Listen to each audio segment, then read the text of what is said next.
What's going on, everybody? Welcome back to another edition of the Hard Count. Joined as always by my co-host CJ. How we doing, my guy? Doing well, brother. Glad to be here. Let's get it. Yes, sir. Yes, sir. You guys know the vibes as always. Of course, before we get into everything, gotta thank the sponsors one time for the one time. So, if you're into the betting world, head over to mybookie.ag. Use code US700 to double your first deposit. Excuse me, up to $1,000. Uh, let's We got a full swing of NBA playoffs. We got the MLB, NHL playoffs. So listen, if you want to bet on something, make sure you do it over there, okay? Next up, we got RxHemp. RxHemp -USN will save you 10% on your entire order. They got the pain relief CBD creams over there. So if you're a little sore from life, as I always like to say, make sure you go and check them out for all your pain relief needs. And then we got the Teespring shop, teespring.com/stores/unwrap. Go and check that out. That is where we funnel all of our merch through. So the network has its merch, and then obviously there's a show on the individual lineup that you like watching. I like this one. Make sure you go and check out the merch for that as well and support the squad. And then finally is the Patreon, patreon.com/unwrapped sports, I believe it is. $1, you're letting us know you like what we do. $5, you get access to our Discord chat. You also get entered into an Amazon gift card giveaway, and you get 10% off the store I just told you about. And then there's the $10 tier where you got everything I just said, except the 10% discount. No, it doesn't just stay there. It goes to 20%, and you get entered into our signed memorabilia giveaway each month. And this month is a wonderful signed miniature helmet by Ricky Williams. So, go and check it out.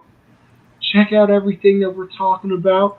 But with that being said, we can get right into it, CJ. The thing that everybody's here for, the football news. And you know what? You can't start anywhere else than with Mr. Julio Jones. Facts. The next Patriot. I saw you put that in the chat earlier, a couple hours ago. It'll be fun. Just trying to speak it into existence. Exactly. You know what? What do they call that? Oh gosh. Manifestation. Yes, here we go. Manifestation. There we go. Power of positivity I'll go with as well. You know what I mean? So, just your reaction to the Julio trade news. We heard a little bit about it before the draft. We knew that they probably weren't going to because I think they'd have to trade him after June 1st because they saved like $16 million on the cap or something for the year after that. So, what you thinking about this trade? It's bound to happen. I mean, the Falcons don't have a lot of money. I'm hearing reports that they can't even pay their rookies right now, which is tough. So they can definitely trading Julio would free up enough space for them to be able to pay off their rookies. I don't know Thomas Dimitroff. I don't know what he did before he left the Falcons, but what's going on, brother? What's going on, man? You dig? That duo in sports? You dig? But I don't know. The cap is really, really restricted over there in Atlanta, and they got a new head coach, new GM. They just drafted Kyle Pitts with the 4th pick in the 2021 NFL draft. So I'm pretty sure Julio is just looking at somewhere where he wants to win, and it's completely understandable. They had that Super Bowl run last year. I mean, not last year, a few years ago, where they came close, but ultimately just wasn't able to get it done. CJ, I don't remember. You know what happened in that game? Yeah, it was it's just sad, man. It's just a sad circumstance for the Falcon fans, for real. I really feel for never them, be us. Yeah, but it's just time. It's just time. Very possible. Could happen. Could go to Green Bay, but I just feel like he wants to play. He wants to play somewhere where they know they're going to have a shot every single year. And I mean, the Falcons really haven't been that in the last 3 years or so. So I think it's time. It's time for he's 32. He's like right. You could say he's in his prime. Wide receivers, it's tough for wide receivers. I mean, we've seen some guys play well until their mid to late 30s. We've seen others fall off a little bit. But I think with Julio's athleticism, Still, despite the injuries concerns that we saw last year, I think he only played 7 games last year. That could play a factor. It could go to a team where he doesn't have to necessarily be the guy predominantly leaned on so much. Maybe that could help him with his health throughout the season, and he could get some playoff runs, and try to get a bowl. So I think it's time for both parties. Atlanta doesn't seem too reluctant to not trading him, similar to what we see with the Aaron Rodgers situation. So it's just time. Yeah, I've been on the campaign of free Julio for a while now. So a lot of people have. Yeah. Listen, I ain't too mad about it because I've said this forever. I don't understand how you can have Julio on your team, and this man struggles to score touchdowns every year. It don't even make sense. It's like they get down to the goal line, they forget the man exists. So I've always been a fan of the free Julio campaign, and I'm a big fan of it now because apparently he wants to come play for your boys.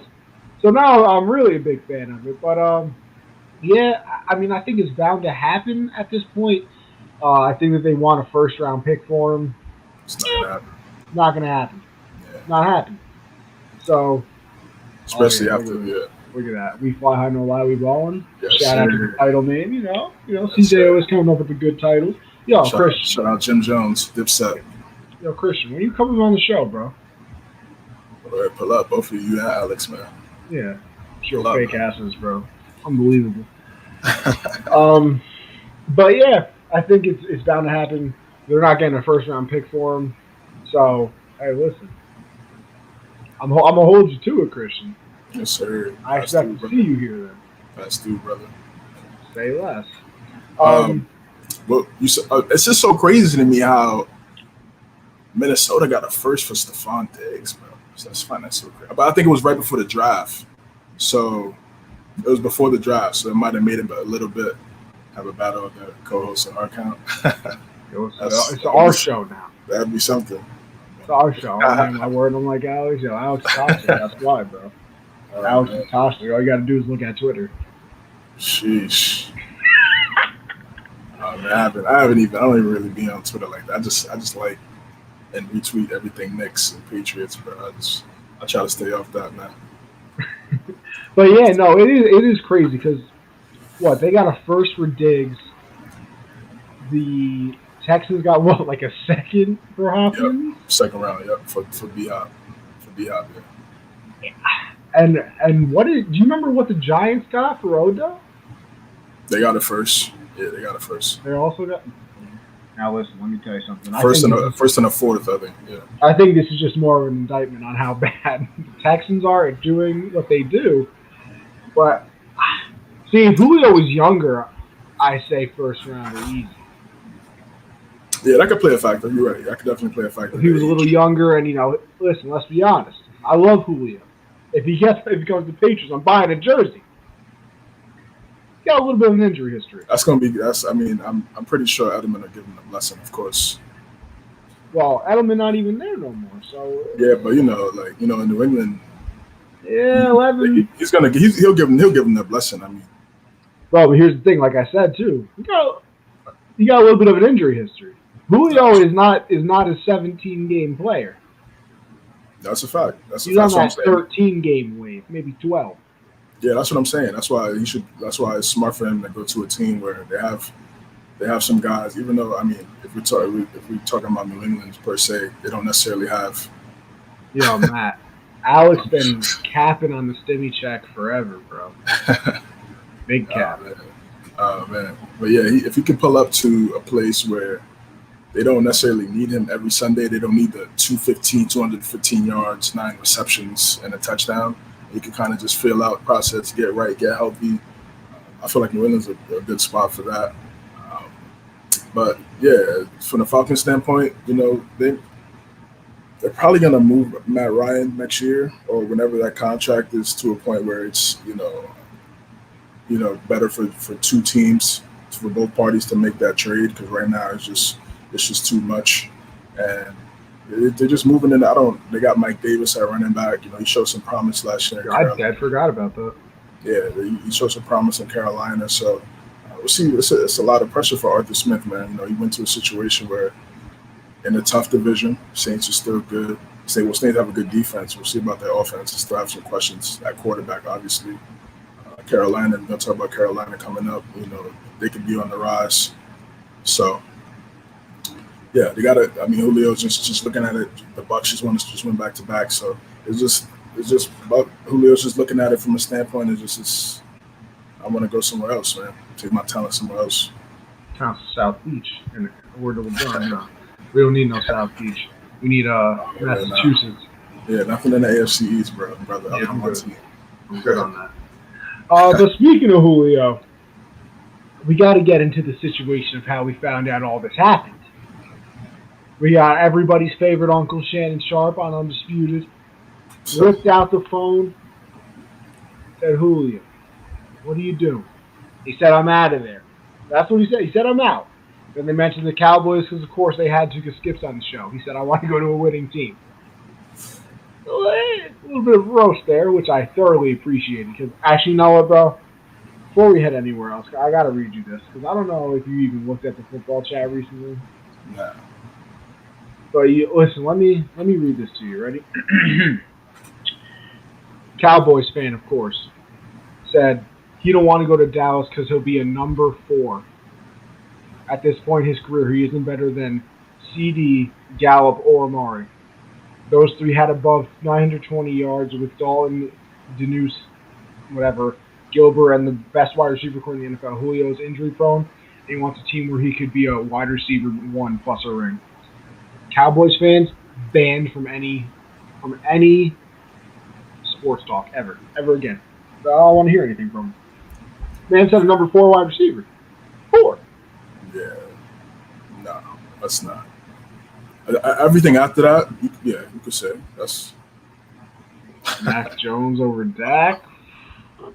Listen, I'm hoping so because I don't like Dak. So. I mean, listen, man, I'll take that. I'll take that to the bank if he ends up being better. I mean, he said he wants to play with Cam. You know what, CJ? It's about time our boy Cam was useful for us. Yeah, well, I mean, he still got to throw that rock either way. So the ball still got to get the Julio. So, I mean, we'll have to do end around. Yeah. I mean, you think the call was staged though? I don't know about. I mean, I don't know about staged. That's tough to say. I don't know about staged. I feel like, for me, I don't react to it too much, like a lot of people are, because we already knew this. But it's a weird scenario where we hear it from the player. We usually hear stuff from Schefter or Ian Rappaport or the insiders from their agents and things like that. So when we hear it from the player, people kind of take a step back and look at it differently. Trey Lance, Dak wasn't, and Perry blocked me for a week. Listen, Perry and the Cowboys is a dead conversation. Can't even do it. Oh, man. Yeah, so, I mean, I just feel like, him saying I'm out of there, it's just definitive. Yeah, and from him saying that he's not, and then also Julio doesn't talk. So, for him to really say, I'm out of here, man, it's clip. I see why people have a certain reaction towards it, but to me, it was, like I said, it's just time, man. I mean, the Falcons, they don't really have any upside. You look at them right now, they're moving in a whole different direction. He's trying to have to score 50 a game to win. Yeah, exactly. And he's trying to win a Super Bowl, man. I'm pretty sure he's looking at Mike Evans and Chris Godwin and those guys, in that division, getting that ball. That's something I'm pretty sure he wants. He probably wants to get some more touchdowns too, like you said. I never understood that. I never understood how he could have like 1,500 yards and like 6 touchdowns or 4 touchdowns. Never. Like schematically, I used to think. I mean, they had Steve Sarkisian for a little bit. They had Kyle Shanahan. So they had some pretty top play callers over there in Atlanta. So I'm not sure why he was never able to get in the end zone as much as he should have with this type of physical attributes. It's weird. I mean, top guys get doubled all the time, but I don't know. Maybe Matt. I don't know. Maybe it's a Matt Ryan thing. I'm not sure. Yeah. See, I think I agree with you where I don't go with the staged route of the phone call. Yeah. But I I don't know. I just don't feel like Julio knew he was live. Like I don't know. I just feel like he probably thought Shannon, because like I've seen it, and you were on Gen Z with me and Josh yesterday. We talked about this a little bit. I've seen it where like hosts will call somebody because they're talking about a topic, and like the other co-host will be like, "Oh yeah, I think this person would think that," and it's like, "Oh yeah, I'll call him right now. Guarantee you're wrong." And Shannon just actually called Julio. Julio actually picks up. If anything, Julio probably thought they were in a commercial break, or maybe Shannon wasn't doing the show that day, or I don't know, something. Because I have a hard time believing he knows for a fact he was live. Because usually you start the conversation out with that, like you call somebody, you're like, "Hey, you're live on the show right now," so like in case they say something stupid. Yeah, he might have told them. He might have told them before, like, because they do produce the topics and what they talk about. So. Yeah, but I mean, at the end of the phone call, that's when he goes, "All right, Julio, we live right now, bro. I'll talk to you later." And Julio, like, for a second, there's like a pause, and it's like, did he actually know? And I mean, hey, I don't think it's gonna go anywhere. With we have people talking about, oh, he could sue him, this, that. Calm down. For what? Like nothing. It ain't going that far. If anything, Julio probably texted him after the show, was like, "Bro, you really gonna make me deal with this shit now?" He probably never. It's not like he said anything really crazy. You know what I mean? Yeah, the only thing he said was about the Cowboys, and we all love it anyway, so it's fine. He said, "I want to go to a winning team." Yeah, I mean, that's not breaking news. They haven't won anything in almost 30 years. So I mean, I wasn't even alive. Neither was I. So it's been a minute. It's been a minute since they won something. They're an attractive team from popularity standpoint because of their history and Jerry Jones and how he's able to market the team, which makes them valuable. But when it comes to wins and losses, yeah, they've been disappointed. They've been mid. They've been 8-8, 9-8, however you want to put it, for a long time now. So he doesn't want to go through that. Probably pretty sure he wants to go play for a quarterback.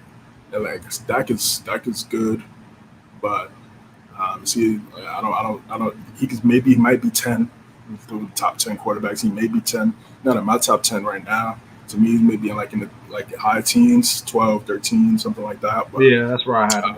But if him and Matt, but then again, I say that, and then there's reports that he wants to play with Cam. Cam's not even top 20 right now, so I don't know. It's just about fit for him. I know if he does go to New England, Bill's obviously going to put him in the best position to succeed. I would just look at what happened when Randy came from Oakland to New England. And it was, it was a great match. Of course, Tom is not even. I mean, Cam is not even anything close to Tom. But not even allowed in the same building. Yeah, so that's why I see eventually. Like I said, hopefully Cam. I heard he's been working on his. Yeah, I was just here's that's the thing that confuses me a little bit, because Julio technically has 3 years left on his contract. Yeah, he's gonna restructure that. I don't see. Because the money outside of this year, he's supposed to make 15 this year. Then next year it's 11, and then last year it's 7. So that's a restructure coming. Yeah, but even then, he restructures it, whatever. Cam only signed a 1-year deal again, and if he wants to play with Cam, like, I just don't know what happens. Because I think you drafted Mac Jones for a reason, to obviously take over from Cam. In my thought, would be after this year, maybe at some point during the year if he struggles. So, I mean, you want to play with Cam, that's cool. You might only play with Cam for 6 games. Cam is not Tom, and neither is Mac 50. Well, listen, Nick. Mac 50. We know. Yeah, we know that, bro. Like I said, man. Yo, that'll be easy over there, yeah. Over there in Western New York, man. We're gonna see what happens this year. Well, you know what, CJ? Let's play we don't know what Mac 50 is. We don't know what Mac 50 is. 50 Mac? Hey, listen. 50 Mac. CJ, let's play a little matchmaker though. Let's do it. Julio to where? What's the best fits for him? So you see the Ravens. I talked about this a little bit on the Gen Z podcast. Make sure you guys check that out every Monday at 7 p.m. Eastern with Connie and Josh. I said the Ravens. I feel like we chilling with your orchard. I hope so. I hope so, man. I hope so. But yeah, I think the Ravens would be a good spot. Green Bay would be a good spot. I mean, that would definitely help out Aaron. Yeah, help out Rodgers in terms of him coming to graces with the front office, because it seems to be still a rift between those two parties. Bringing a guy like Julio, I mean, they don't draft the first round wide receiver anyway, so you might as well give up a first round pick to to get one of the best. I mean, I feel like that's perfect logic right there. So that'd be a good spot. Chargers. That's over. I mean, you can say that's overkill. I didn't even think about the Chargers. Yeah, Chargers. You could throw the Chargers in there. I mean, Herbert almost threw for 4,700 yards last year.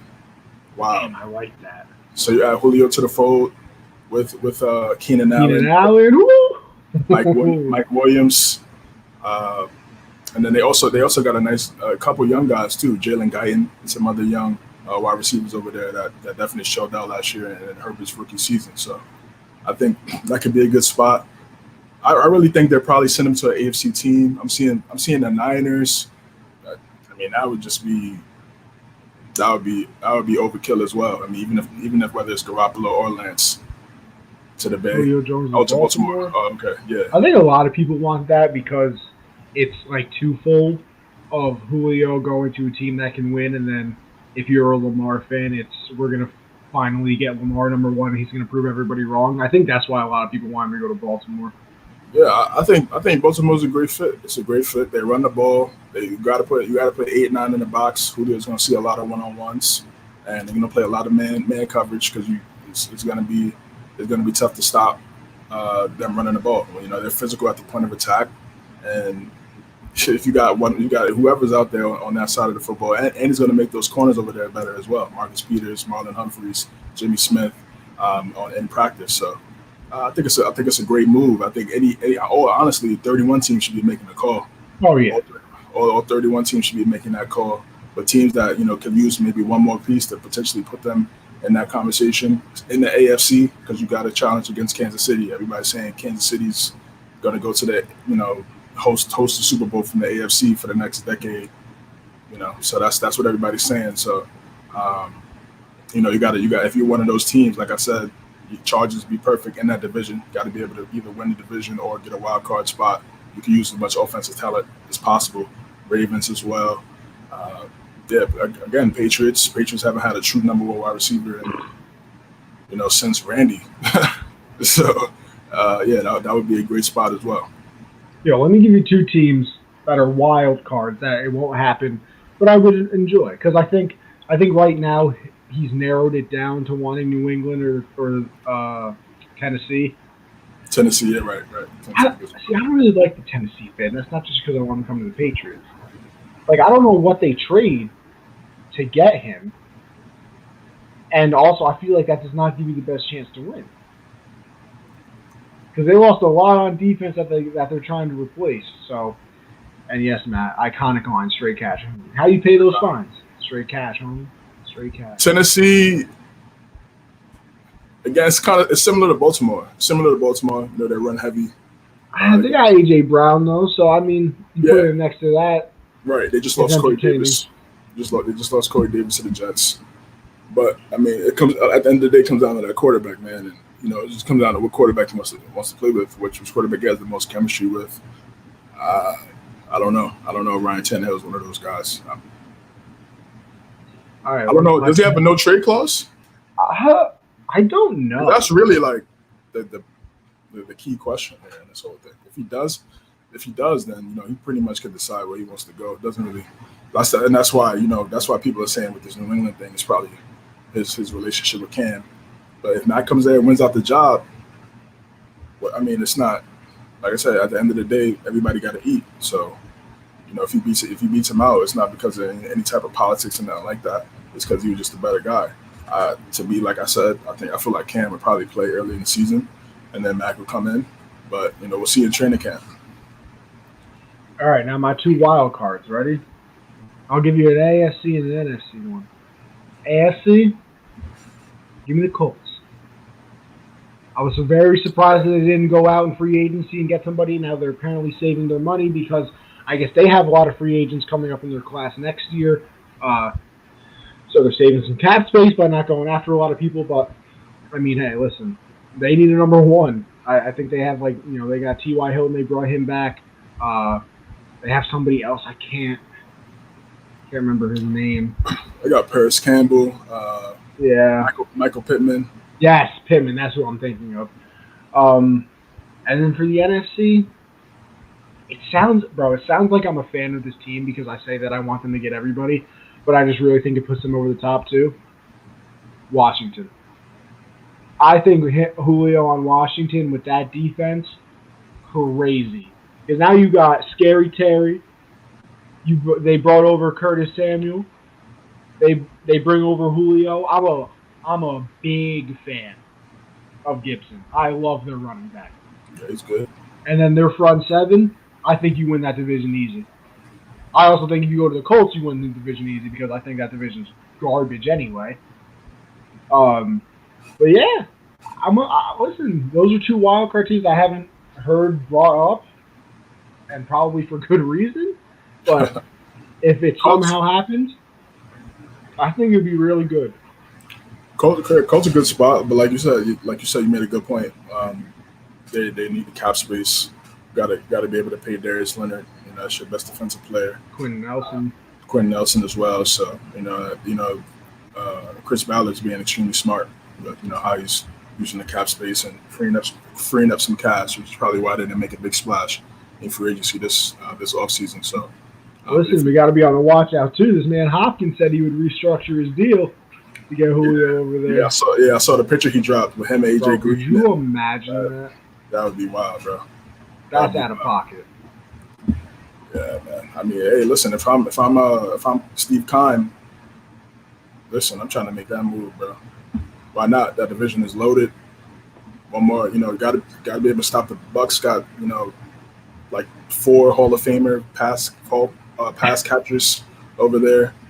So, 3 probably. I mean, Chris Godwin still got some work to do, but definitely three locks for sure. And Gronk, AB, and Mike Evans. Then you got the GOAT over there. So if you could get any type of help in that NFC to contend, AJ Green, Hopkins, and Julio. Stop it. Kyler Murray running the ball, being a dual threat. Stop it.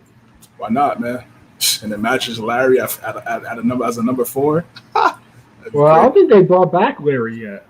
Yeah, he's Larry's still trying to determine if he's coming back. Yeah, right. Yeah, exactly. He's probably gonna retire.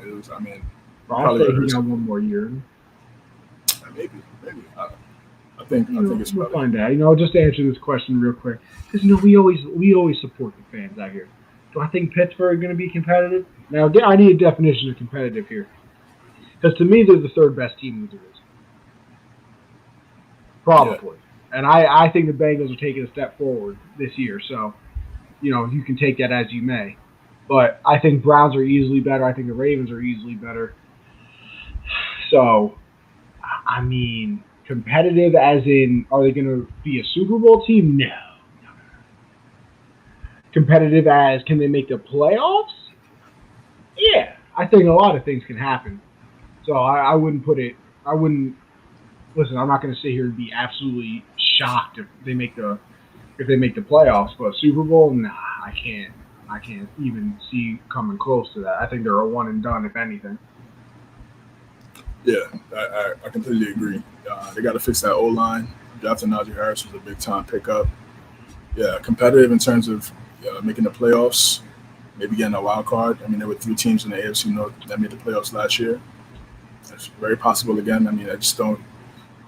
It's tough to say that the Steelers are not going to be competitive. They're always in it. So I don't think they've had a losing season under Tomlin. Right, exactly. So I think they'll be competitive, but it's going to come down to Big Ben's play as well, and who's going to step up at wide receiver. Would Juju ever make a splash, try to get the bread? Claypool be that breakout guy. Things we've talked about in previous episodes. So lot of questions, but like I said, the Steelers are known for winning. They're known for having that culture. So definitely can see them, always being in the hunt. Yo, so listen, CJ, this is an easy question for us, but I'm going to stop us from being boring. Obviously, we want our boys to win the Super Bowl. Of course. That's not allowed. Patriots don't exist this season. They they decided to give the rest of the NFL a chance to actually do something. Not allowed to pick the Patriots. You gotta go with the Bucs. I mean, it's like, I feel like they're just loaded, bro. They're just loaded. I mean, I don't see any flaw on their team. Honestly, what's one flaw on their team? Secondary came together late. You could say the secondary was young. They came together late. Couldn't tell you. So it was team. Offense, O-line, running backs. They got three good running backs. Bringing in Giovanni Bernard, kind of be that James White type of player for them. Brady loves pass catching running backs.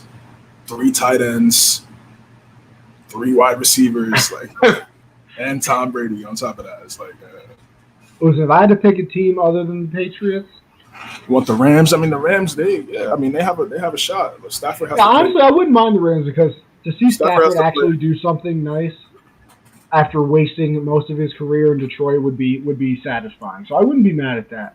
Stafford has to play like a top 5 quarterback. You think? Of course. I think Stafford got to play like a top 10 quarterback to go to the Super Bowl. Bro, with your defense. To go to the Super Bowl, I feel like he has to play like a top 5 quarterback. I don't know, bro. I think that defense can kick. Bro, they brought Jared Goff from us to the Super Bowl. But the NFC is much better. That division is much better now. You're not wrong. You're not wrong there either. You got Rodgers, Russell, Brady. You got some teams that you got to be able to stop. He has to play like he's elite. He's good. He's really good. But he's going to have to play like an MVP candidate if they want to go to the bowl 100%. We haven't seen that yet because, like you said, the Lions haven't been good. They're cursed. I think if I had to pick a team, honestly, I don't know why. They've always been like one of my favorite teams other than the Patriots. I love for the Chargers to win. I wouldn't mind it. That's a super sleeper. Especially because I need them in the Super Bowl to wear the powder blues. If they don't wear the powder blues in the Super Bowl, I'm changing my mind. Then I don't want them to win anymore. They're the best uniforms in the history of sports, so you got to go with that. But you know what? We will move on from there. So, of course, next up, the other thing that just won't go away. And Matt, I know you're still here. Your boy, Mr. Aaron Rodgers, was what's he say? He was on SportsCenter for Kenny Mayne's last SportsCenter. By the way, ESPN, you're killing me. By the way, killing me, letting go of all the people that are actually good at their jobs. Just saying.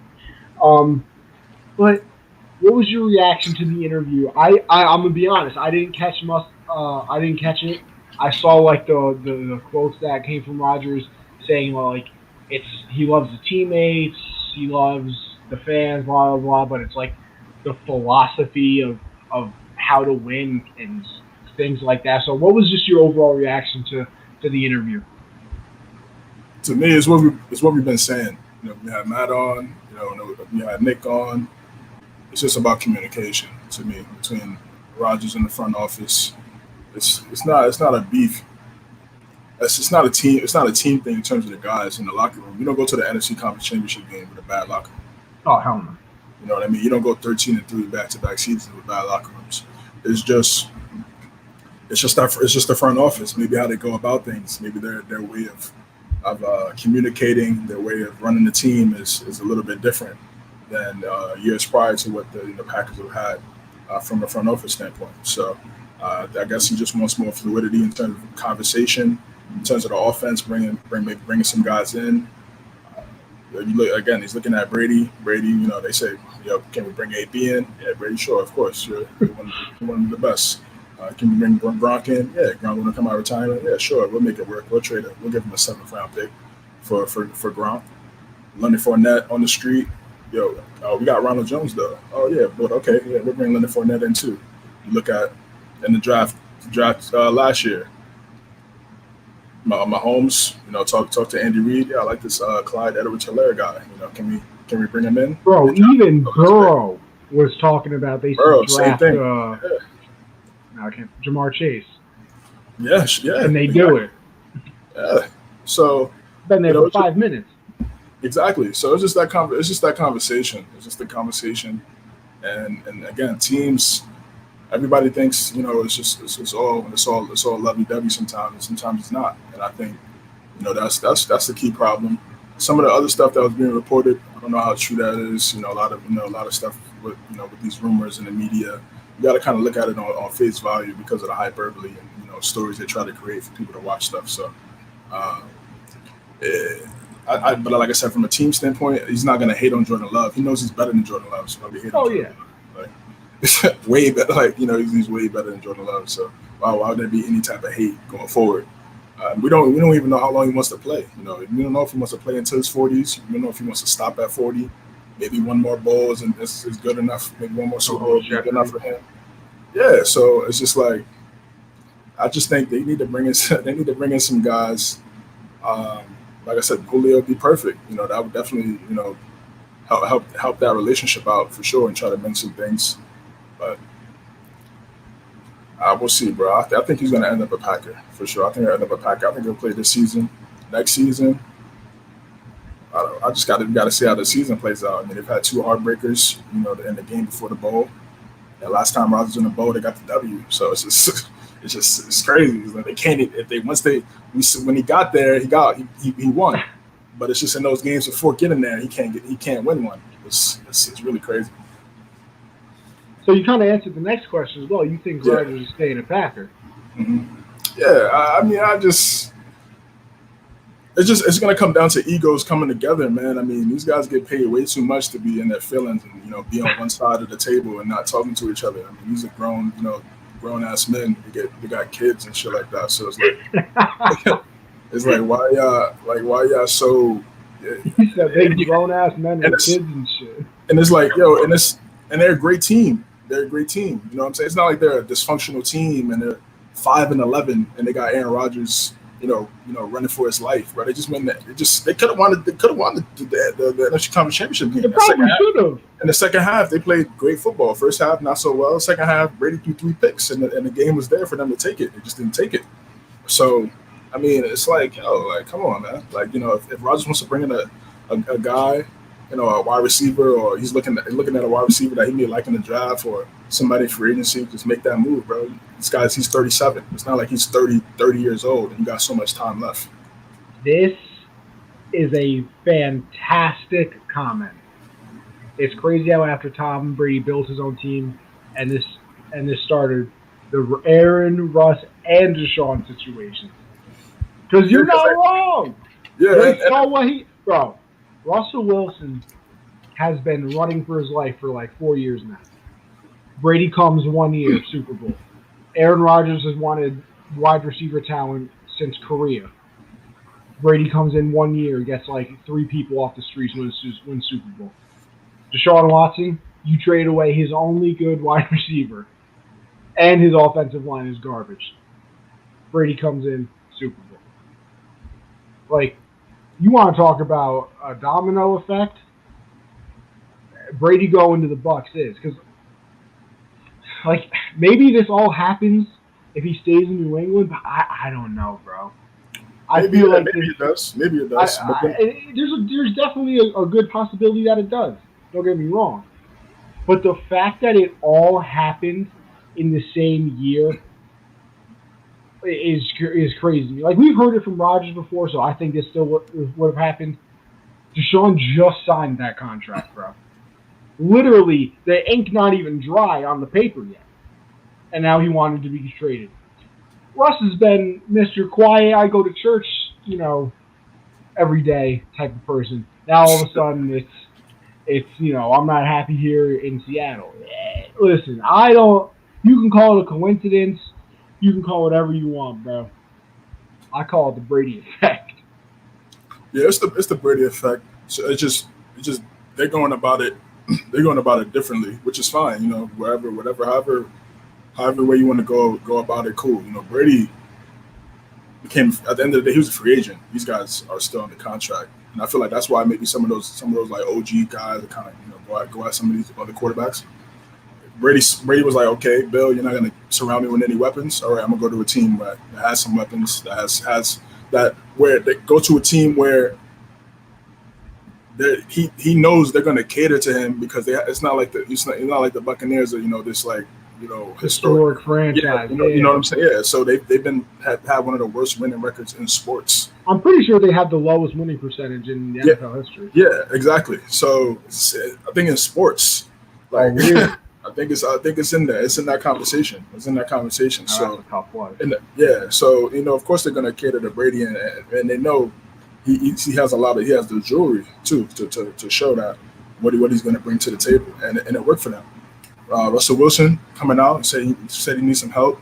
Deshaun Watson said, what's up? I'm out of here. I don't want to sit here, be in my prime. I don't want to be like Stafford. Be there in my entire prime and not do anything. And then I'm, get beat up until I'm 32, and then I have to leave. But then again, he signed he signed that contract. That's my problem, bro. Like, I want to support Deshaun so bad, and just for this conversation, I'm taking all the off the field stuff away because obviously, that's a whole different, situation to jump into. Right. I want to support Deshaun so bad when it comes to him getting out of Texas, but bro, you did it to yourself. Don't get me wrong, they were going to franchise him, obviously, if he doesn't want to sign a contract, but at max, they're franchising you for 2 years. Because after the third year, I think they have to pay 50% extra of what the franchise tag actually is. So they probably would have been paying him $50 million by the third year. Not going to happen. And that money's all guaranteed in the franchise tag. So it wasn't going to happen. So at max, you had a few more years there. And listen, I know even then you probably don't want to tough it out, but it's better than signing what? How long of a contract you signed? 5? 4 years, 160? Something like that. You did it to yourself, bro. Yeah, but then again, we don't know the conversations that were had between the front office and him prior to signing that. They could have told him some sweet nothings and got him gassed up, and then seeing how the season played out, he probably got fed up.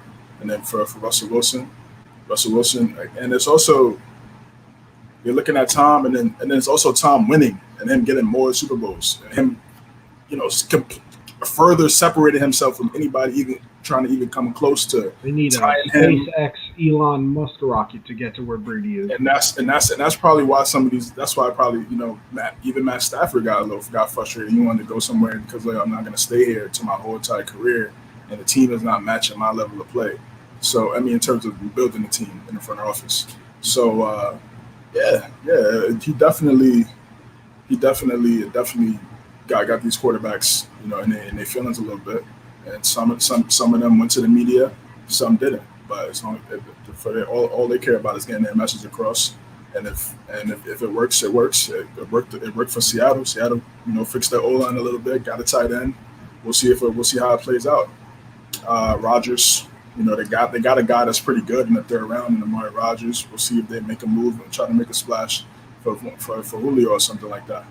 And honestly, if the off the field issues weren't going on with Watson, he probably would have been traded already. Probably would have been traded before the draft. So it's possible. It's definitely possible. But you know what? That was a great conversation. I thoroughly enjoyed that point, by the way. Great comment. That's a good point. Yeah. That was but we'll move on to a little NFC South mini preview we got going on here, CJ. So we'll start off with the Panthers. We got them being the second best team in that division going forward now. Of course, we know who the number one team is. My other thing is, I don't know how long they are the number one team because it's until Brady retires. And let's be honest, he's not a young man. Brady's not a young man, but until he proves me wrong, don't care. Number one team. So, where do you think you got the Panthers looking right now? Yeah, a lot needs to happen. They have a lot of questions. Can they be the second best team in the division? It's very possible. I feel like the Saints still have a better defense. They still have some better skill position players. Possible. Oh yeah. Possibly. Obviously Michael Thomas is better than any of the receivers that they have over there in Carolina, but Carolina still has two 1,000-yard receivers, and Robbie Anderson and DJ Moore.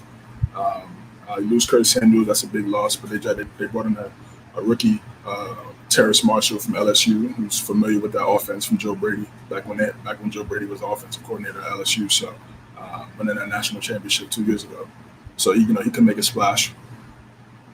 And defensively, it's they got some work to do.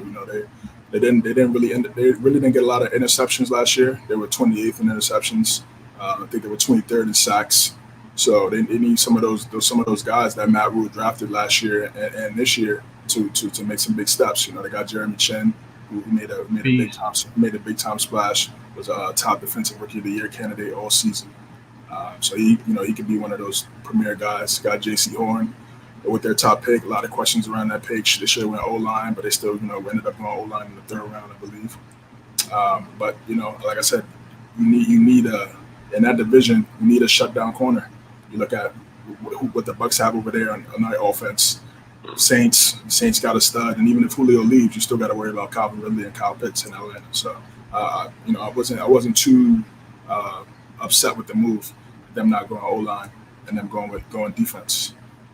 It's possible, and then like I said, then you got one of the best running backs in the league, and McCaffrey. So, they could be, but it's really going to come down to Darnold, and if he's what everybody thought he was going to be when he came out of USC. See, and that's the thing, and it kind of leads into the second question of, can Darnold turn his career around in Carolina? And that answers your first question, because if he's Sam Darnold from the Jets, they're still the worst team in the division. I'm sorry, they're the worst team in the division. If he's Sam Darnold with the expectations we had of him, I mean, hey, they could be good. Like you said, you get McCaffrey back, hopefully for an entire season. I mean, obviously until last year he had been an absolute workhorse, was literally on the field. I think he played every offensive snap the first 3 games of this previous season, not last season, because I think that he got hurt in the second game. But the season before that, he played 100% of snaps the first 3 games, and then after that it was 95, 96. So he was always on the field type of person. But it's really up to Sam. I don't even think it's Matt Rule. I don't think it's Joe Brady, because I think they kind of determined last year that they're pretty solid coaches already. I think their thought process is already, determined. I think that people agree that they're some pretty solid coaches. It was just the quarterback situation that kind of held it back. I mean, obviously doing a show with Josh, I paid attention to the Panthers a little bit more than I probably would have. Bro, they just couldn't win in late games. I mean, you would have a 2-minute drive and you were feeling pretty confident. It looked like they were moving the ball down the field, and then Teddy would throw an interception. Every single time, too. It wasn't oh, yeah, it happened once. Too bad, so sad. It was every single time. And obviously now they move on from Teddy. They shipped him off. It's all about Sam now. It is all about Sam. So if he doesn't turn his career around, it's looking tough, because now you're in the quarterback market once again. You got to hope that one becomes available, or you can find the next great one in the draft. And like you said, their team is not bad. It's really not that bad of a team. Obviously, with like you said, they have DJ Moore, Robbie Anderson, CMC. Their defense is up and coming. Obviously, still pretty young. But like you said, Jeremy Chin was unbelievable last year. I think he should have got more love in that defensive player or rookie of the year conversation than he actually did. But that's a different problem for a different day. So, I mean, hey, it'll be up in the air. It'll be up in the air. But I don't know, CJ. You think the defense makes a step forward? I think so. They're gonna have to.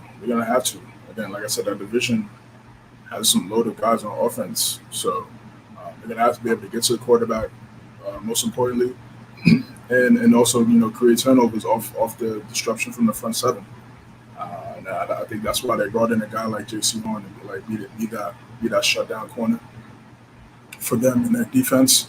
Matt Rule's a defensive minded head coach, so he got all his guys in last year. They went all defense last year in the draft.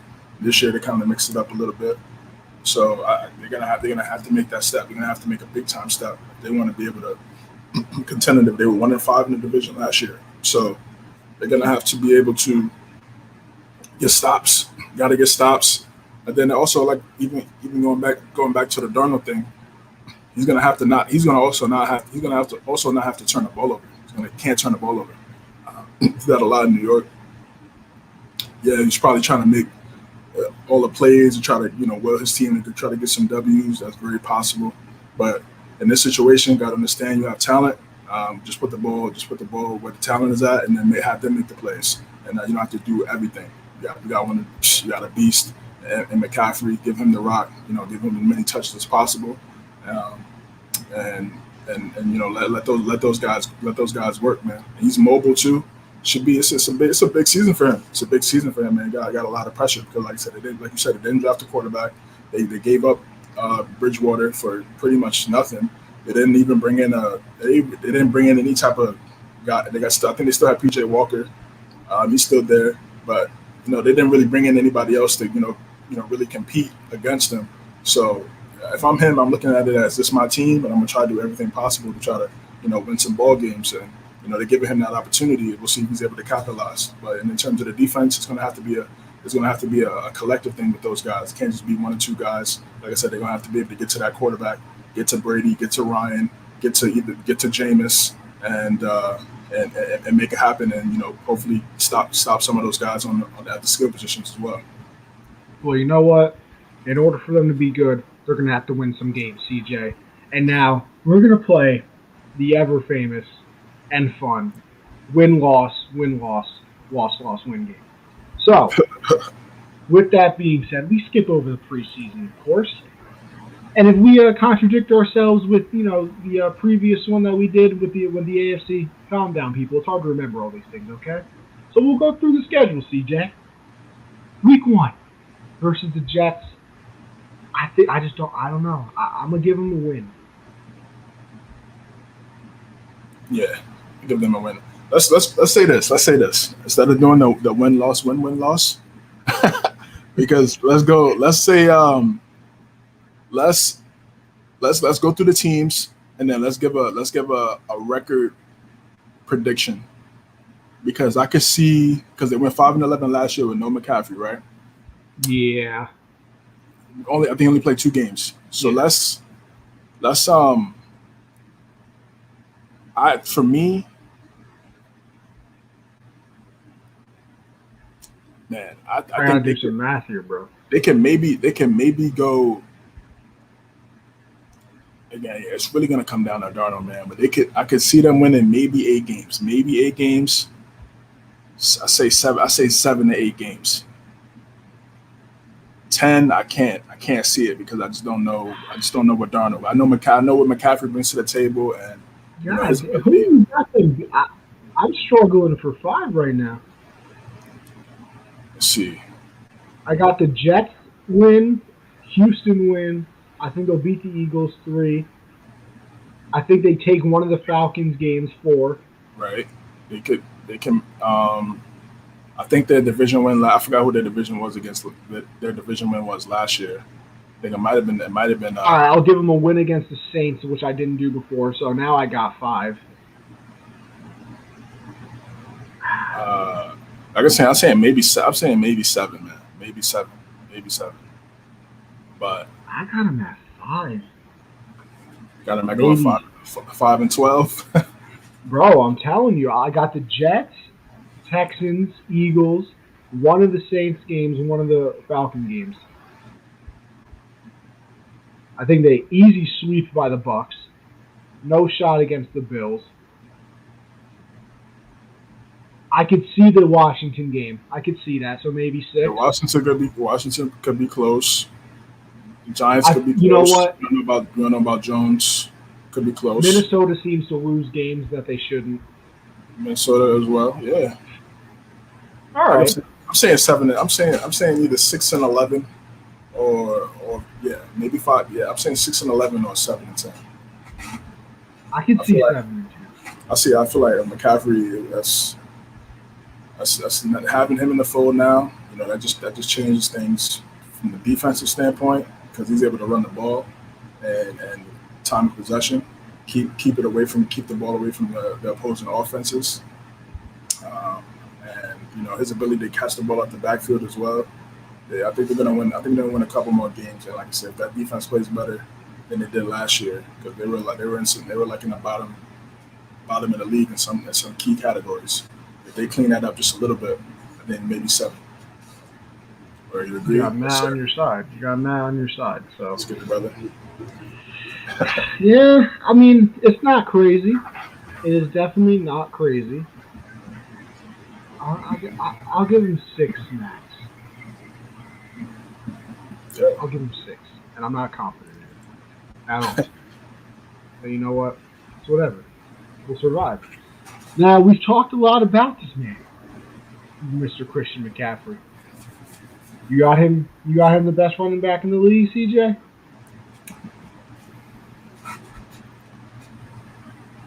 Oh man.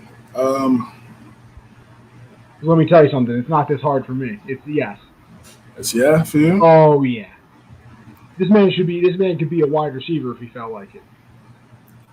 That's a fact. That's a fact. I'm a big fan of McCaffrey. Been a big fan since Stanford. Big time plays. But when he was in Stanford, really put them after Luck, really put them on the map for sure. Made them a popular team. And when we got to the NFL, people definitely questioned whether or not he was able to run between the tackles. That was a big knock on him when he got drafted.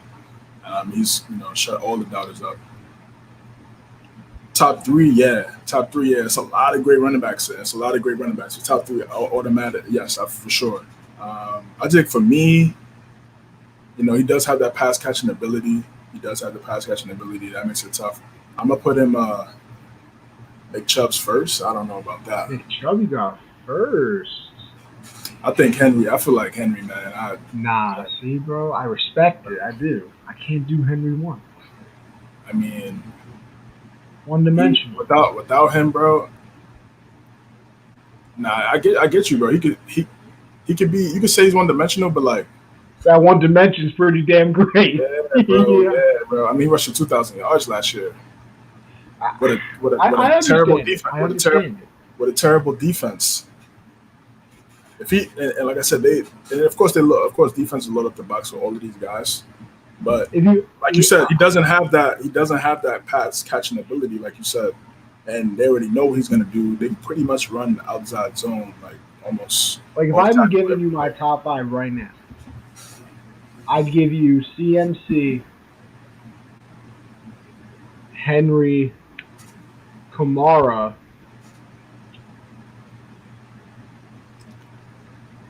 maybe. Listen, I feel like, and I know you can't do this, and I know it's probably unfair, whatever. I blame the offensive line more than I blame Saquon Barkley. So I could give him 4. And I feel like I'm a bigger fan of Nick Chubb than most people are, so I would put him 5. But I would go Henry, McCaffrey, Kamara, and then Saquon. I want to see. Saquon has all the talent to be 1, but I want to see how he comes back off the ACL.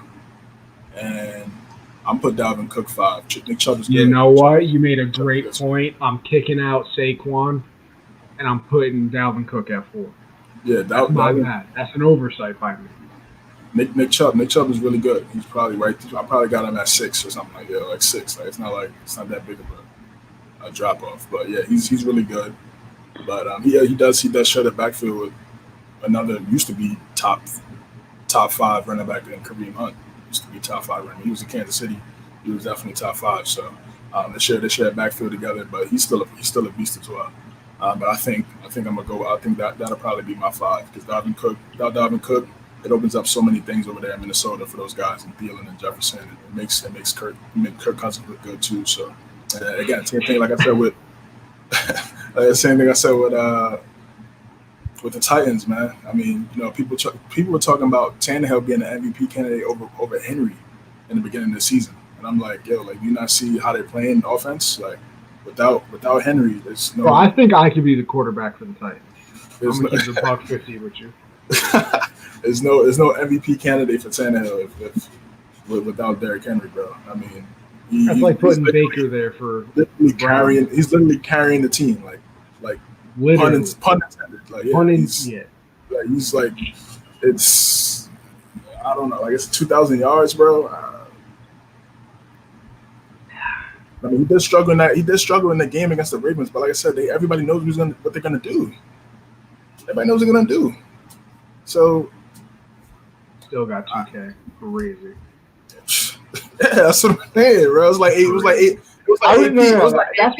That's why I'm not gonna get mad at people who put Henry at 1. That's why I'm not gonna sit here and be like, "Oh, you're an idiot." But it's like Adrian Peterson. Like, they had Christian Ponder and at quarterback back then, and he almost broke the record. He was 9 yards short of the record. So without him, man, they're not even anything close to going to the playoffs or being a good team. And I mean, yeah, you could say the same for McCaffrey. McCaffrey probably in that same lane as well. Very possible. That was my favorite thing about Mike Davis last year. And don't get me wrong, I picked my boy Mike Davis up on fantasy after McCaffrey went down. Those first 3 games, beautiful, just like McCaffrey. After that, I don't even know if he knew he was on the field. Oh, man. It got real tough real quick. So, whatever. But hey, CJ, I got one more question for you about these Panthers. Well, I'll make it 2 questions, but we'll just give nice one-word answers to these. Now, this says, will McCaffrey be the candidate for Offensive Player of the Year? Let me get this for you instead. How about Comeback Player of the Year? Because I said it would be Saquon, but I kind of forgot that CMC existed. So if I had to pick, I would give it to him. To McCaffrey? Oh yeah. Yeah, he could. Yeah, he definitely could. I mean, I can't argue against that for sure. You can definitely get that. Because there's some candidates this year. Who we got? We got C-Mac. We got Saquon. Odell. Burrow. Yeah, Burrow. 100%. I mean. Yep. Yeah, some good candidates. I mean, I don't think it would happen. Don't get me wrong, but you could throw Dak. I mean, I know you don't want to say Dak, but you could throw Dak in there too. Oh yeah, Dak. I honestly forgot about him. I was thinking about the tight end for the Bucs, bro. OJ Howard. That's not going to happen. But don't get me wrong. No. Yeah, it wouldn't happen. But I'm just saying, that's just another person. Right. We got some. There's some boys out there. Yeah, there's some good candidates out there right now, for sure. Yeah, C-Mac, Saquon probably top of the list. Offensive Player of the Year, same thing. I mean, like you said, his ability to catch the ball at the backfield. He play receiver. It's in his blood. 2,500 yards and book it. Yeah. Oh yeah. Easy. For sure. Easy. Yeah. So, he's a beast. Man. Is he going to change his number or? I don't know. I think he might change it to 5. Because that 5 was clean at Stanford. So, clean. Yeah, I think, but 22 is calm too. Yo, let me tell you something though. I don't care about the rule. Like, I'm not one of those old heads that like it's gonna piss me off. But I will tell you, I'm gonna be so confused. Like the first 3 weeks of the season, I'll be like, oh shit, number 5 just scored a touchdown. Who the hell is that? And then their name's gonna pop up on the bottom of the screen and be like, oh, okay, I heard you. Like I'm gonna be so confused when it first happens. But you know what? Whatever. We'll survive. All right, CJ, now this last one. Breakout player, offense, defense. On offense, I'm going with Terrace Marshall, the rookie that they drafted. I made some points a little bit about him. Already knowing that offense, playing from LSU, being Joe Brady being the offensive coordinator over there. I think he's going to have instant impact. And also, he's not going to ask to be the number 1 guy. You got DJ Moore, 1,000-yard receiver, and Robbie Anderson, 1,000-yard receiver. So he can come in and make some big time plays for them. And also, those guys got 1,000 yards, but they didn't get a lot of touchdowns. I think he could be one of those guys that could possibly get in that 8 to 10 touchdown range and really change the outcome of the Panthers if they really want to, contend in the NFC and or in the division. Going for defense? Oh, and then on my fault. And then on defense, I got on defense. I'm gonna go with Jeremy Chin. Yeah, I think he makes another big step in Matt Rule's offense. Second year, I think he gets some more turnovers, some more interceptions, and makes the plays. I mean, you could go with the easy one at J.C. Horn as well, but I think Jeremy Chin is gonna play well and be one of those leaders for Carolina. See, I don't know if I can technically say it's a breakout player, but I'm gonna do it anyway because I'm gonna go for an offense with DJ Moore. I know he had over 1,000 yards and blah, blah, blah, all that. But I ain't talking about – I'm thinking like 1,500 yards type of person. Like 10 touchdown type of person, DJ Moore. Like go crazy this season. So that'll be my breakout. I think he's just got all the skill possible to do it. It just hasn't really happened yet. But it is going to get there, I think. I really do. And then, you know what? I would go with Chin, but you took it.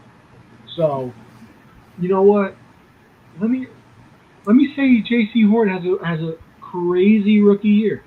Locks people up. Now, how confident do I feel in it? Not very, because I didn't watch college football. I don't even know if he's good. So, you know what? Don't care. J.C. Horn to the moon. Word to Dogecoin. So, with that being said, we'll move on to the Bucks, baby. And you know what? We're going to start it off quick here. We're going to jump right into you know what? I would like to if I could get this picture to come up, but, you know, things just don't like working for the kids sometimes. You know, it's a tough life out here. Oh, here we go. Beautiful. Oh, hold on. Wait a minute. Hold up. Wait a minute. And then bam, right here. First, CJ, stick with me here. We going undefeated? We got an undefeated team on our hands in the Bucks? Well, I was saying no because I got the Patriots winning October 3rd. So listen. Yeah, listen. I got them. I got the Bucks winning against us on October 3rd. Hey. And honestly, I just don't see a loss on the schedule. Like, it probably will happen going undefeated. Very difficult. Very difficult. Very difficult. Very difficult. Haven't even seen it since that Miami. The Rams beat 3. That ain't that. Yeah. That's not an easy game, bro. Like, yeah. It's not easy. But, I mean, hey, that's still early in the year. Maybe Stafford's not comfortable yet. Yeah. You know? I think they blow out the Cowboys. Blow out the Falcons. I think they blow out the Cowboys? Oh, bro, their defense is garbage. Like, they got linebackers. Congratulations. But I don't care. I think they blow out those first 2 weeks. Week 3, a little closer, but I don't think Stafford's comfortable yet. Patriot game close. Dolphins not even in the same realm. Eagles embarrassing. Embarrassing. Chicago, still a win. They get payback from last year because I think they beat them last year on that Thursday night game. Yes, they did. Yep. I forgot. Yeah. Saints, not even good this year. Washington, front 7 scares me. Don't get me wrong. Don't care. Fitzmagic, late game interception. Giants, stop it. Colts, close. Falcons, stop it. Bills, scary. That's a scary game. That's it could be a tough But game. it's a home game. It's a home game, so I'll give them an edge. Saints, embarrassing. Panthers, embarrassing. Jets, embarrassing. And then Panthers again, easy. Like, I can really see it. I could see it. You know, this team definitely. I think at max they got 3 losses. They had some. I see max. Yeah, max 3. Well, I already got one in my eyes, but it's gonna be tough to stop this team because, like I said earlier, they don't really have a flaw on either side of the football, and then for them to win the bowl in that season that they had, pandemic season, not getting a lot of work in OTAs, not getting a lot of work in training camp, limited practices, obviously, more Zoom calls than anything. Matt's got 2 losses. Who you got? Who you got? 15-2. I mean, so Patriots or somebody else. maybe 3. Let me hear them, Skr. Drop them in the comments. I'm curious. I think you're probably going Bills, Rams, and maybe Washington. Is that who you're thinking? Maybe. I think Washington's that sneaky. But you know what? Washington's off a bye week. That game just got a lot less scary. See, they got their bye week in week 9 this year. Last year they had it, I think, in like week 12, which really helped them, get some rest and then go into those last few games, and they went on that crazy streak. So, and I think this team again, it's just a matter of Patriots, Dolphins. See, but see, Matt, the Dolphins and Buffalo game are home. Because you said Dolphins in Miami, they're home. True. So I don't know if that changed your mind at all. I'm not sure. Hey, man, I think the two that scare me the most are the Rams and the Bills. I know it hurts your soul every time I say that because I don't mention the Patriots. No, I don't hurt. I get it. I mean, they're a better team than us. I just feel like we're gonna. I don't think it's gonna be a blowout. I think we're just gonna edge the win out. This thing, Foxborough. It's gonna be a close game. But again, this team, it's just a matter of them just continuing to keep that hungry mindset. Not getting complacent. And having a guy like Brady, I mean, that's his MO, man. Not to stay complacent, always be on it. He's that type of leader, and the guys, all those guys believe in him. They trust him. So as long as he's there, he's always going to make sure that they're giving out 100%. That's what you learn. That's what you learn with Belichick in New England. So you're just going to continue to carry that over to Tampa Bay, and if they're able to do that, I could see 17-0. I mean, I could see it. I could see it, and then potentially going 20-0. And the playoffs and going back to back, it's very possible. But again, this league is tough. And some really good players on all of these teams. May not be great teams, but there's some good players on all of these teams. So you never know who might have a big game one Sunday, and it can change the outcome. And when New England went 16-0, 14 years ago, there was a lot of close games. Just happened to edge out. The Colts game was close. So some other games were really close. That Giant game, like the last week of the season. Giants game was close. Yeah, that was 27-23 at the end of that game. It was close. Matt, he said nobody going 17-0. I said that. I said it. I think they might be going 17-0, Matt.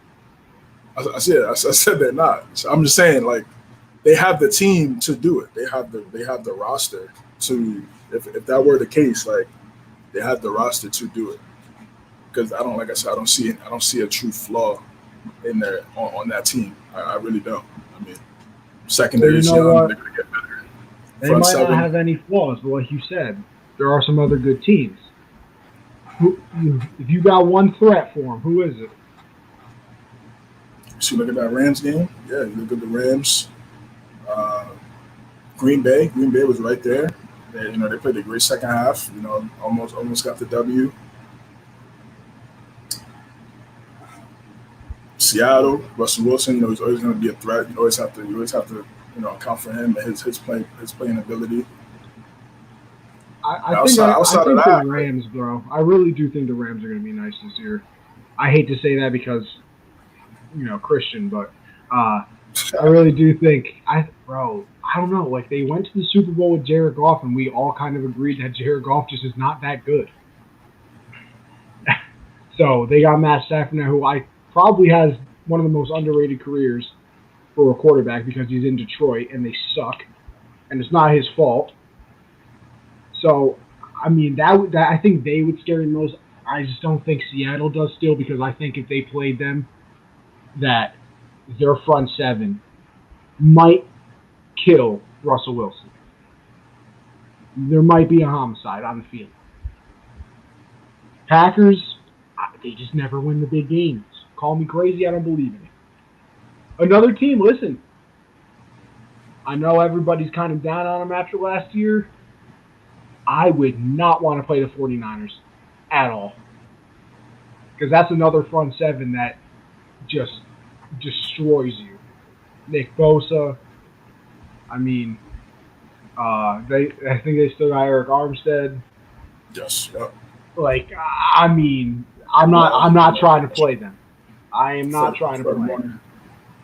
Yeah, they got Fred Warner, Ken Law. They got some guys.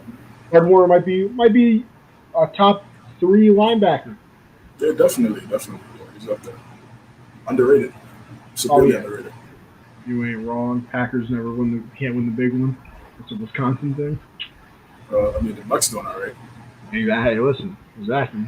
Bucks smacked the Heat last night. It was embarrassing. Just like the Celtic Brooklyn game today. Turn both of those games off quickly. Talk about get on 2K. Facts. You play a closer game there. But listen, all that we talked about the roster, talked about biggest threats. Let's have some fun. You think our boy Thomas Brady can break that passing record? 100%. 100%. It was 55, right? That's the record. I think so. Yes. Hey man, he did it. 2013. Yeah. Yeah. I can see it, and he's surgical with it. Surgical. He gives the ball to all guys. He doesn't just harp on one player. When he had the record before Peyton broke it, Randy had 23 out of the 50. So this time around, it's just so many guys. You got Gronk, Evans, Godwin, Antonio Brown, O.J. Howard coming back, Cameron Brate. Fournette can catch the ball out the backfield. Giovanni Bernard, if he stays on the roster, he catches the ball out the backfield, can get some touchdowns, some smooth passes, wheel routes. I can see it. It's hard because it's possible, but I just feel like they wouldn't want Brady throwing that much at this age. So, like, if this was, even like 5 years ago, I would say yes. But I don't know. I think it could be tough. He threw 40 last year. I was going to say, he did have like 40 last year. But I mean, hey, listen, that's still another 16 touchdowns. Like, that ain't nothing to sneeze at. That's true. That's still a lot of touchdowns. So, do I put it out of the realm of possibility? Yeah. Because every time you doubt Brady, he does something that makes you shut the hell up. So I'm not going to put it out of the possibility of it happening. Absolutely not. But and he can also get it if that defense gets turnovers. It just creates more possessions for the offense. That's the key way they can be able to get it. That's the only way they can get it. They're probably a lot more comfortable coming in this year because you remember last year, they couldn't play in the first half of games. Like, they sucked in the first half of games. They were terrible. Like, you remember the Charger game where they were down big, came back in the second half. So, like you said, a year OTAs. I always want to say spring training because I'm a baseball fan, but it's the preseason. They have all of that now. Listen, I feel like they're going to be a lot more comfortable because how many of those 40 touchdown passes came in the second half? I really want to know that. I bet you it's more than half. Yeah, probably. That's a good question. That's a good question. I would like to know that too. I wish we need a stats guy. Yeah, where's all these shows always have stat guys that tell them stats in their ears to make them sound like they're smarter than they are. Listen, let me give you a little inside hint from somebody who actually does this media thing in school. None of them are actually that smart. None of them actually know them. Not a single person. Well, that little fancy earpiece they got, they're like, yeah, I really think Tom Brady's going to throw this many because he had, and then right when they say had, the guy in their ear goes 43, and they go 43 touchdowns last year, and then they look smart. You know what? We just ain't paying people to do that yet. Don't worry, CJ. We don't get there. We are. Next thing you know, ESPN picks us up or whoever the hell wants Barstool. We good here, bro. Chill. That creative freedom, bro. No ESPN on this side. You're not wrong. I do need that bag though. Not in the bag, yeah, but I would have my freedom in the bag, man. You know what? I respect it. Do I agree all the way? Maybe. I'm a big bad guy. I'm a big bag guy too, man. I want both. I want the bag and the freedom, man. That's what I'm saying. Yeah, somebody hit us up. That's the way Somebody out. get That's us a the way sponsor, out. bro. That's the way out. The bag and the freedom. That's the true way out. We need some nice sponsorships for the show. Let me tell you something. Hit up G Fuel. They sponsor everybody. Manscaped, bro. Come on. Just gotta keep working. We're gonna get there, man. Manscaped. I need something to trim up this goatee here. You know? Just saying. But last two things for this before we head on out. CJ, is this the last ride for Arians? And then I need another offensive and defensive breakout player. Yeah, most likely it looks like it. He's getting up there in age. He said he'll try to give it one more run. He's got some health problems too. He's had some health problems in the past year, which led to him retire the first time before coming back to Tampa Bay. So I can see it, and then either giving the helms to Todd Bowles or Brian Leftwich being the head coach after next year. It's very possible, especially if they win that Super Bowl and have another great season. And then my breakout player on offense, I'm going with Antonio Brown. We haven't seen. I don't even think Brady and AB have played a full season worth of games together yet, and we saw the chemistry already. We saw them do a pass each other in the Super Bowl, caught a touchdown pass in the Super Bowl. Towards the end of the season, when he first got there, it was a little adjustment period, and then as soon as I think the game against the Lions, trying to think of the other game, the Falcons, we really started to see the chemistry start to click. Even that first game in New England, I thought it was going to be special. Don't even bring it up, bro. Touchdown in that first game. So I think this year, him knowing the offense now, be acclimated to the offense, you can't double him because you got so many other guys on the field. And to me, he's still one of the best. He's still one of the best in the NFL. Those routes crispy. Chris route runner, extremely fast, and I feel like they're going to continue to connect this year. So I think he's going to have a prove why he's one of the best at AB. Just gotta keep his head on the right path, and he'll be straight. And then on defense, I'm gonna go with Devin White. Devin White had a phenomenal postseason, and his rookie season, he got nicked up with injuries last year. Throughout the season, people really didn't talk about him that much, and then after seeing him in the Super Bowl and playing in the playoffs, he really definitely started to make a name for himself and become more of a pop defensive player of the year conversations coming up, especially if that defense is extremely dominant, like what people expect. As far as Arians, I could see it, but I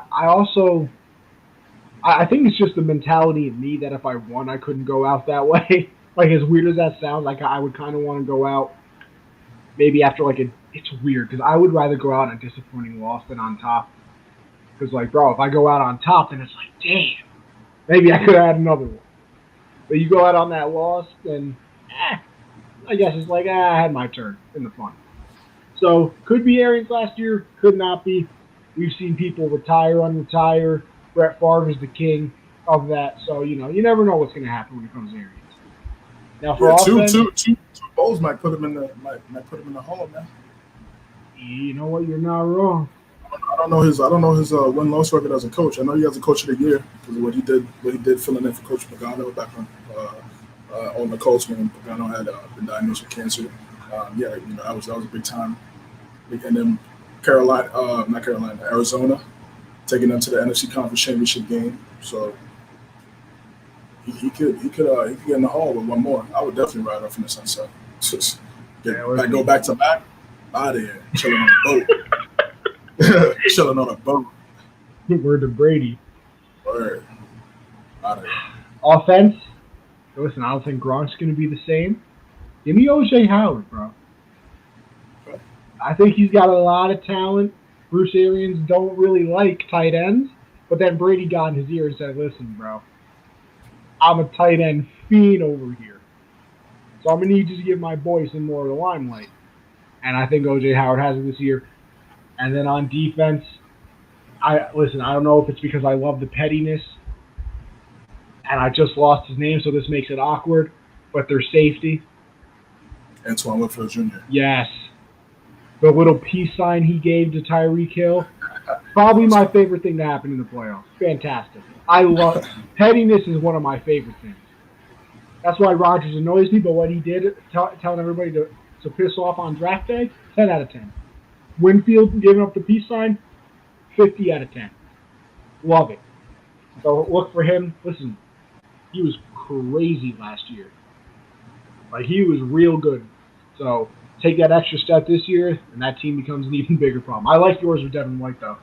Love me some Devin White, especially because you know how it is, CJ. I'm mad, and that boy an animal. Yeah, he's an animal. Speed, man. That speed. Don't test the user. That's all I'm saying. Don't test the user. But with that being said, I think that's all we got, CJ. CJ, do you got one of your little herd yous? No herd you this week, guys. Really wasn't too much that really got me something to talk about. It was a comment. I feel we'll see what happens next week. Yes, sir. Well, with that being said, I got to thank the sponsors again before we head on out of here. So, if you're into the betting world, go to mybookie.ag and use code USM100 to double your first deposit up to $1,000. I got the NBA playoffs on right now. CJ got it on behind him, as you can see.